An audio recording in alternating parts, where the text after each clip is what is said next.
Salut! Aujourd'hui, on fait quoi au potager en janvier 2022? On récolte quoi? On sème quoi? On plante quoi? Et quels travaux on réalise au mois de janvier?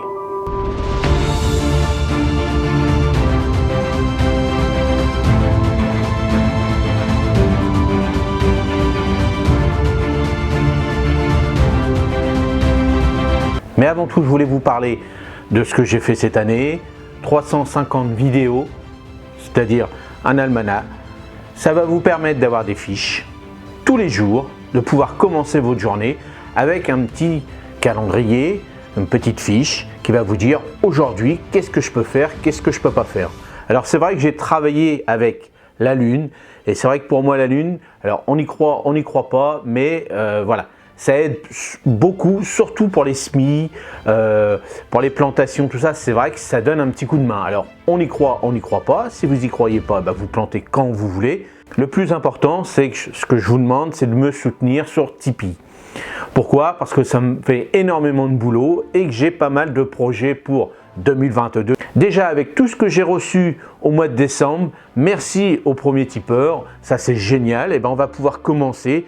Je vais déjà investir cet argent dans la plantation de fruitiers, comme je vous avais dit, au fond du jardin. Je vais planter des fruitiers, cerisiers, de nouveaux pommiers, de nouveaux poiriers. Et ben déjà, ça me donne un coup de main. Allez, je compte sur vous. Tipeee, c'est en haut. Allez-y, donnez ce que vous voulez, mais ça m'aide énormément.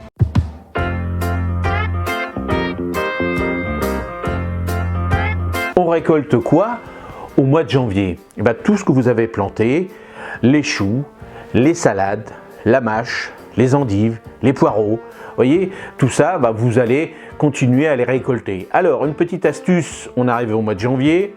Par exemple, nous, dans le nord de la France, eh ben, les gelées vont pas tarder. Hein. Mi-janvier, février, c'est là que le froid arrive vraiment. Donc, protégez, paillez toutes vos plantations. Alors, pour les choux, par exemple, vous faites un petit tunnel dessus avec un voile d'hivernage. Ou alors directement le voile d'hivernage comme ça, si vous n'avez pas d'arceau. Pour les salades, pareil, un voile d'hivernage. Alors les endives, bon, elles sont normalement protégées, donc il n'y a pas de souci de ce côté-là. Mais les poireaux, paillés au pied.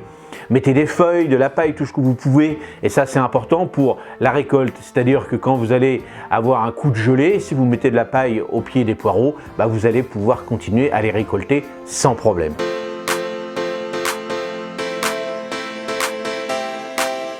On sème quoi au mois de janvier? Alors, dans le nord de la France, tout ce que je vais vous dire là, on attend, hein, parce que moi j'ai essayé aussi. Alors, si vraiment vous voulez le faire, vous faites comme vous voulez. Mais là, ce que je vais dire, c'est surtout pour les régions douces, c'est-à-dire hors gel. Même si gèle un tout petit peu, ça va, mais dans le sud de la France, ils ont plus de chance que nous pour l'instant. Donc, on sème quoi? On va semer, on va continuer pour les régions douces à semer la fève, les petits pois. Nous, on pourra commencer un petit peu, mais vraiment dans des endroits chauds, contre des murs par exemple. Si vous avez un potager contre un mur, là vous pouvez commencer avec la fève et le petit pois, mais mettez un voile d'hivernage quand même dessus, on ne sait jamais.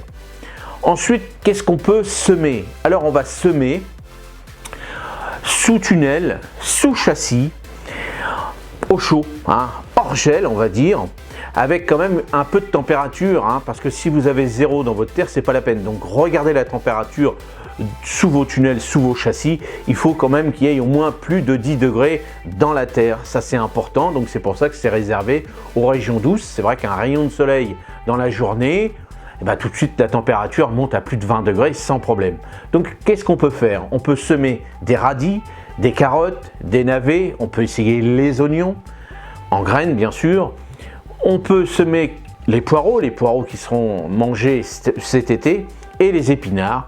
Et on peut s'amuser à semer autre chose, mais déjà cette liste-là est déjà pas mal. Donc n'oubliez pas, le plus important c'est que quand ça va commencer à germer, c'est là qu'il ne faut pas qu'il y ait un coup de froid.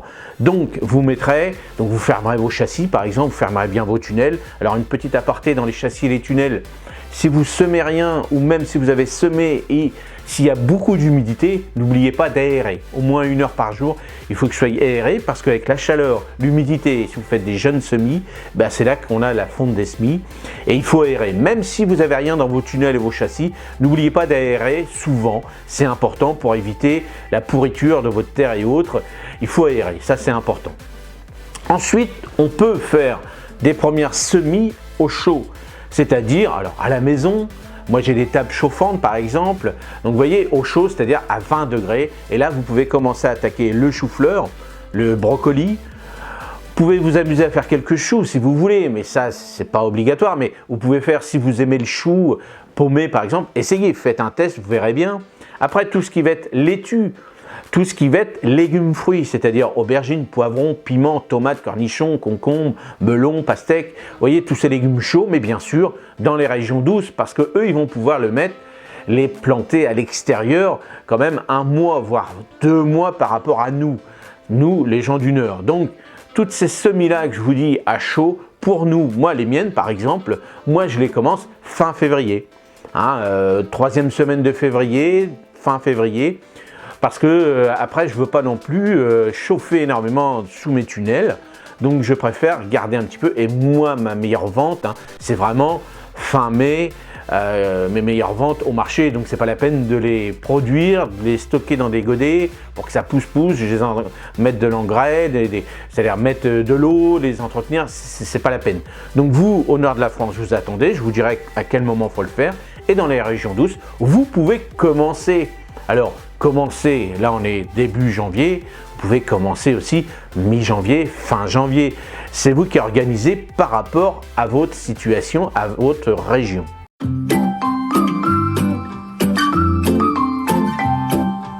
On plante quoi au mois de janvier? Alors dans les régions douces, toujours, dans le sud de la France, dans le sud, il y a aussi dans la région en Bretagne par exemple, sur les côtes bretonnes, là il y a des régions, quand vous avez été visiter la Bretagne, vous avez vu des palmiers, des choses comme ça au bord de mer, là ils ont un microclimat et là vous pouvez, quand je dis les régions douces, vous le savez que par rapport à d'autres régions, il n'y a jamais de gelée ou très peu, donc là on appelle ça des régions douces. Donc vous pouvez, alors il y avait l'ail blanc qu'on pouvait faire octobre-novembre, si vous ne l'avez pas fait et que vous adorez l'ail blanc, vous pouvez le faire, mais sinon maintenant on attaque l'ail rose. Pour moi l'ail rose, alors moi j'ai du mal à le faire en Normandie, donc c'est pour ça que j'arrête de le faire, mais si vous réussissez bien l'ail rose, l'avantage de l'ail rose par rapport à l'ail blanc, l'ail rose se garde beaucoup plus longtemps. N'oubliez pas, toutes ces plantations se font dans des terres vraiment légères, vraiment évitez de faire dans des terres argileuses. Si vous n'avez pas le choix, donc rajoutez du sable, rajoutez du compost pour alléger l'ensemble. Il ne faut pas que ces bulbes soient là à cette époque-là, surtout gorgés d'eau, puisque là c'est là qu'ils vont pourrir. Donc si vous avez du mal un petit peu, faites-les sur des buttes.